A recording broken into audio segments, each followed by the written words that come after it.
अस्सलामु अलैकुम दोस्तों, और खुशामदीद है आप सबका एक और रात के अंधेरों से भरे हुए एपिसोड में, जिसका नाम है द डार्क फाइल्स, जहां हम उन कहानियों का राज खोलते हैं जो कभी किसी ने पूरी नहीं सुनी। दोस्तों, आज की कहानी सिर्फ हॉरर नहीं, ये एक इंतकाम है। आज हम बात करने जा रहे हैं एक ऐसे पुराने हॉस्पिटल की जहां सिर्फ बीमारी नहीं, जुल्म भी दाखिल होता था, जहां इलाज के नाम पर रूहों को कैद किया गया और जहां मासूम चीखें दीवारों में छुप गई थीं। ये कहानी है एक आम पाकिस्तानी आदमी की, जिसे एक पुराने बंद हॉस्पिटल में ड्यूटी मिली, लेकिन उस हॉस्पिटल के हर कोने में सिर्फ खामोशी नहीं थी, कुछ था जो उसे देख रहा था। तो अगर आप तैयार हैं तो चलिए चलते हैं अंधेरे के उस रुख जहां नूरों के पीछे भी डर छुपा होता है। ये है द डार्क फाइल्स। रात का वक्त था, ठंडी हवा चल रही थी और हर तरफ एक अजीब सी खामोशी थी। लाहौर के एक कोने में गुलशन कॉलोनी के करीब एक पुराना और वीरान हॉस्पिटल था। नाम था नूर इलाही मेमोरियल हॉस्पिटल। अब ये नाम सुनने में बड़ा शरीफ लगता है, लेकिन असल में ये जगह सिर्फ शरीफ लोगों के लिए नहीं थी। ये कहानी है फारूक भाई की, एक आम पाकिस्तानी आदमी जो इलेक्ट्रिशियन का काम करता था, शादीशुदा, 2 बच्चे, बस रोज का रिस्क कमा के घर ले जाता था। मगर एक दिन उसकी जिंदगी बदल गई, और ऐसी बदली कि आज भी लोग उसकी बात सुनकर कांप उठते हैं। फारूक भाई का फोन आया था एक आधी रात को। एक आदमी ने कहा, भाई हमारे हॉस्पिटल में लाइट का मसला है, बहुत जरूरी है, प्लीज आ जाओ। फारूक भाई ने पहले मना किया, बोला भाई ये वक्त होता है आने का, सुबह देख लूंगा। लेकिन दूसरे बंदे ने कहा, डबल पैसे मिलेंगे, अभी काम करके जाओ वरना कल काम किसी और को मिल जाएगा। फारूक भाई को पैसों की जरूरत थी, घर का किराया देना था, बच्चे की फीस। सो उसने अपना टूल बॉक्स उठाया, बाइक निकाली और चल पड़ा उस हॉस्पिटल की तरफ, जिस जगह से कोई भी इंसान खुशी खुशी वापस नहीं आता। हॉस्पिटल पुराना था, बिल्डिंग की दीवारें गीली और टोन थी, दरवाजे का छत उड़ा हुआ था, गेट कीपर नहीं था, सिर्फ एक जंजीर बंधी हुई थी जो हल्के से धक्का देने से हिल गई। फारूक भाई ने दरवाजा धक्का दिया, कर्रक। दरवाजा किसी भूत की तरह चीख कर खुला। अंदर अंधेरा था, सिर्फ कुछ इमरजेंसी लाइट्स जल रही थीं।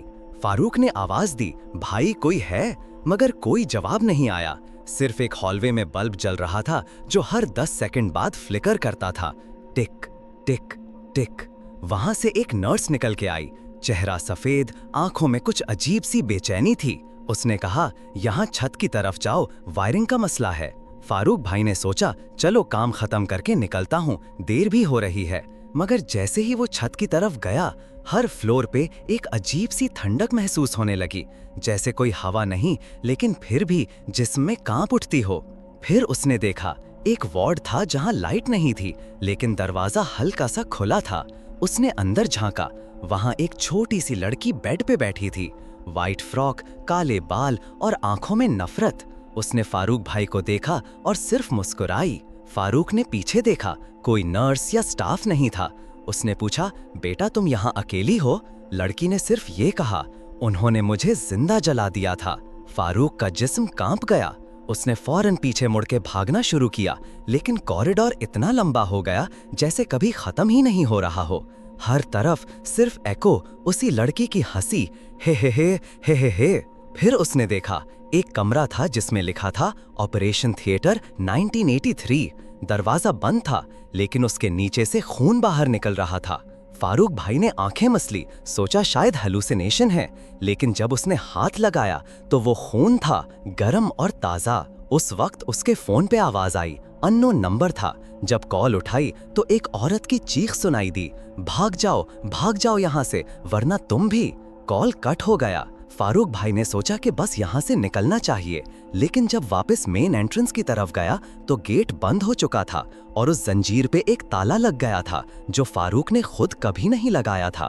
तभी उसे समझ आया, ये काम नॉर्मल नहीं है, यहाँ कुछ है, कुछ पुरानी रूहों का इंतकाम। और ये हॉस्पिटल सिर्फ लोगों का इलाज नहीं करता था, ये उनको कैद भी करता था। जब फारूक भाई ने दूसरी तरफ भागना शुरू किया तो उसे पुरानी एक्सरे रूम का दरवाजा खुला मिला। अंदर गया तो देखा, दीवार पे खून से लिखा था, मुझे इंसाफ चाहिए। और उसी वक्त उसे फिर से वो छोटी लड़की नजर आई, मगर इस बार उसके साथ दो और चेहरे थे, एक डॉक्टर और एक नर्स। तीनों बस घूर रहे थे उसे। फारूक की आंखों के सामने सब कुछ घूम गया और उसने होश खोना शुरू कर दिया। लेकिन जैसे ही वो बेहोश होने लगा, उसे किसी ने कंधे से पकड़ के हिलाया और उसने सिर्फ एक आवाज सुनी, अब तू भी यहाँ का हिस्सा बन गया है। जब फारूक भाई ने आंखें खोली तो सब कुछ उल्टा था। रूम में हर चीज टेढ़ी थी, जैसे किसी ने पूरा हॉस्पिटल नीचे से ऊपर कर दिया हो। दीवार पे लटकते फैंस घूम नहीं रहे थे, लेकिन आवाज ऐसी थी जैसे कोई चीख रहा हो, वू वू। उसका सर भारी था, पिछले हिस्से की यादें धुंधली थीं। सिर्फ उस छोटी लड़की का चेहरा याद था, उसकी वो मुस्कुराहट और वो लफ्ज। उन्होंने मुझे जिंदा जला दिया था। फारूक ने उठने की कोशिश की, लेकिन जैसे पैर किसी ने जकड़ पकड़े हों। जैसे ही वो उठकर दरवाजा खोलने लगा, सामने एक पुरानी नर्स फाइल उठाए खड़ी थी। फेस बिल्कुल वाइट, आंखें सिर्फ काली सुराखों जैसी। उसने कहा, तुम्हें डिस्चार्ज नहीं किया गया, तुम अब यहाँ के हो। फारूक चिल्लाया, क्या चाहते हो तुम लोग मुझसे? मैं तो सिर्फ वायरिंग ठीक करने आया हूँ। नर्स ने धीरे से बोला, वायरिंग नहीं, तुम्हारी रूह ठीक करने आई है। और फिर वो हवा में गायब हो गई। फारूक भागता भागता वापस बेसमेंट की तरफ गया, क्योंकि उसे याद था वहां एक पुराना एग्जिट डोर था। लेकिन जैसे ही नीचे उतरा, हवा और भी ठंडी हो गई। नीचे किसी जानवर की सीटी की आवाज आई। फिर उसने देखा एक छोटी बच्ची का खिलौना गिरा पड़ा था, चू चू ट्रेन। फारूक ने उस खिलौने को हाथ लगाया और उसी वक्त सामने की दीवार पर तस्वीरें चमकने लगी। तस्वीरें जिसमें बच्चों के चेहरे थे, लेकिन बिना आंखों के। हर तस्वीर के नीचे एक डेट लिखी थी और वो सारी तारीखें 1983 की थीं। उस साल इस हॉस्पिटल में कुछ ऐसा हुआ था जिसका रिकॉर्ड किसी के पास नहीं। फिर एक पुरानी फाइल उसके सामने फ्लोर पर गिरी। उसने उठाई, उसमें लिखा था, ऑपरेशन प्रोजेक्ट लाश, children behavioural correction by fire therapy. Farooq ने फाइल को पढ़ना शुरू किया। लिखा था कि उस वक्त के कुछ मेंटल पेशेंट्स जो बच्चे थे, उन पर तजुर्बे किए गए थे। डॉक्टर इकबाल, हॉस्पिटल का हेड सर्जन, और नर्स रुखसाना दोनों ने मिलकर ये प्रोजेक्ट चलाया था। बच्चों को इंजेक्शन देकर जिंदा जलाया गया था, ताकि देखा जा सके कि दर्द की हद कहां तक है। फारूक का जिस्म कांप गया। आंखों के सामने लड़की का चेहरा घूम गया। वो बच्ची जिसको उसने पहली बार देखा था, जिसका कहना था कि उन्होंने मुझे जिंदा जला दिया था।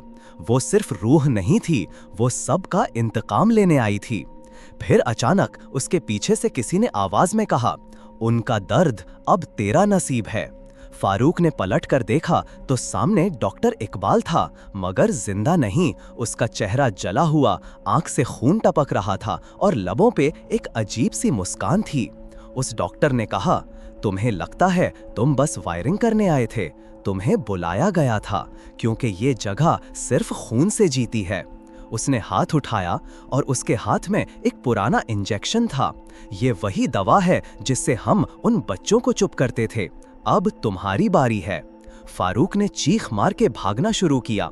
वो हर फ्लोर, हर कॉरिडोर में दौड़ता गया, मगर हर दरवाजा या तो बंद था या उसके पीछे से चीखों की आवाज आ रही थी, बचाओ, मुझे मत जलाना अम्मी।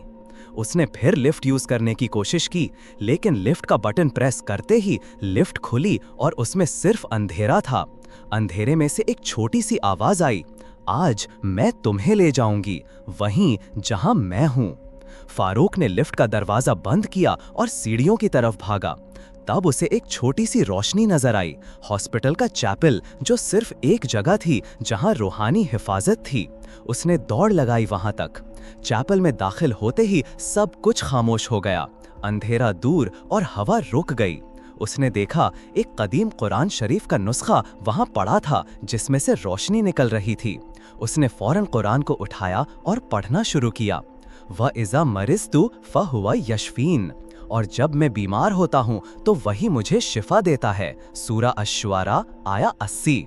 जैसे ही फारूक ने ये आयात पढ़ी, उसकी आंखों के सामने सब कुछ हिलने लगा। पूरा हॉस्पिटल का स्ट्रक्चर कांपने लगा, जैसे जमीन उसे निगल रही हो। उसे वो छोटी लड़की फिर नजर आई, मगर इस दफा उसके चेहरे पे सुकून था। उसने कहा, शुक्रिया, अब मैं आज़ाद हूँ। फारूक ने आंखें बंद की और जब खोला तो सुबह हो चुकी थी और वो हॉस्पिटल के बाहर पड़ा था। पुलिस और कुछ लोग उसके इर्द गिर्द थे। उसने सबको बताया कि अंदर क्या था, मगर किसी ने यकीन नहीं किया।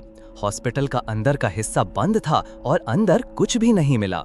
मगर फारूक को मालूम था वो सिर्फ एक कहानी नहीं थी, वो असल में वहां गया था जहन्नुम के एक बाब में। अनाया का रूहानी साया उनके सामने था, लेकिन ये कोई मासूम बच्ची नहीं थी। अब उसकी आंखों से आग निकल रही थी और उसका जिस्म जैसे धुएं ने लपेटा गया हो। फारूक का जिस्म कांप गया।